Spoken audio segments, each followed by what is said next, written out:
Now then, hello folks and welcome back to my video gaming channel Retro Gamer Diaries. 1983. I loved 1983. That was the year that Return of the Jedi was released. Awesome. I loved that speeder bike chase scene through the Endor forest, shooting down the bad guys while trying to avoid these bloody big trees. At the time it was brilliant special effects. So when I got the chance to play Deathchase on my pal Specky that same very year, I got to relive that same cinematic experience as if I was Luke Skywalker chasing down those daft stormtroopers. Well, almost. So, 41 years later, I wanted to revisit this old classic 16K game. Let's get back on that speeder bike for one last adventure, come on.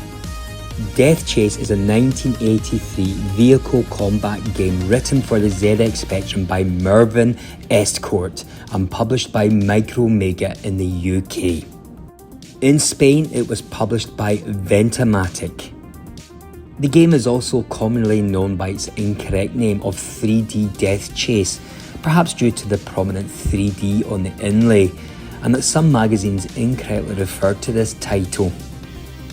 Timex USA obtained the rights to distribute Deathchase for its range of computers in the US. They rebranded the game Cyclepath, but it was a commercial failure. So what's the plot of the game?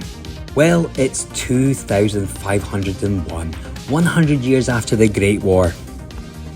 The North American continent is ruled by mighty warlords in constant conflict over the forest territory. You are one of the elite mercenaries, riders of the big bikes. It's a quick way to get rich and a quicker way to die.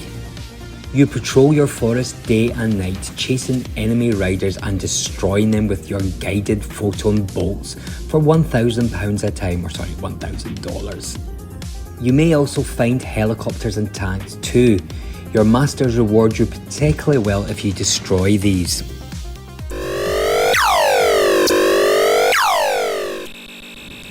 So let's have a look at the game.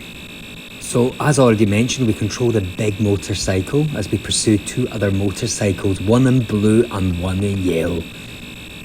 And as already mentioned, if you kill one of those motorcycles, you get $1,000. The motorcycles are equipped with these forward-firing guns. The projectiles can be controlled mid-flight simply by steering the bike. And if and when both enemy motorcycles are destroyed, we then move into a night version of the same level. And if both enemy motorcycles on that level are destroyed, then the player moves onto a daytime level on that stage with more trees to avoid. And we've got to keep a close eye on these tanks and helicopters which appear on the horizon, which could be shot for bonus points. The full game takes place over 8 stages, and when stage 8 is completed, the game returns back to the start. Quite a simple game really.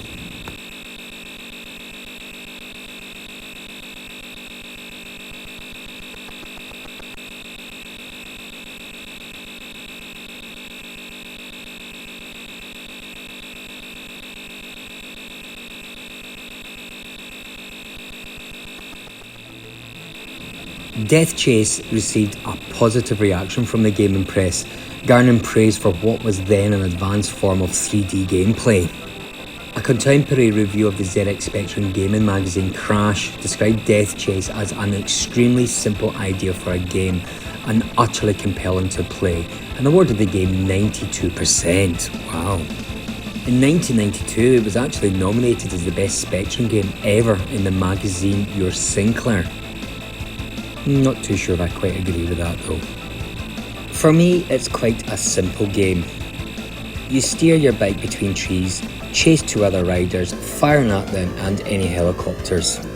So the gameplay is quite simple and perhaps a little dull, but there is one impressive trick, and that's the 3D graphics.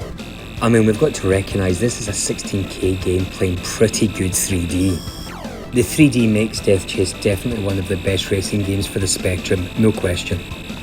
When you start to play the game, the screen seems quite empty, but it soon gets busy when these distant trees start to multiply and get much bigger in 3D. Again, as a 13-year-old kid in 1983, it was like being on that speeder bike in the Return of the Jedi. Therefore, the feeling I got playing this game was good. This game is dangerously addictive to play, excellent graphics, great explosions, good sound, easy controls.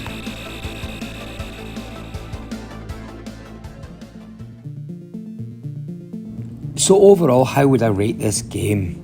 Well, as I said, the game for the time had good 3D graphics, good sound and easy controls. But it was also fair to say that the game was perhaps let down by the repetitive gameplay and the extreme difficulty level as you progressed. Therefore, I'm going to rate this game 8 out of 10. It's not perfect, but it is a good game. Please give it a try. I mean, blimey, it's only a 16K game. Okay folks, that was my short review of the ZX Spectrum game Deathchase. If you liked this video, then please press like. However, it would be great as always if you would subscribe to my new channel, become part of the gang. Come on, be part of the gang. Have a great day people, see you all very soon. Bye bye.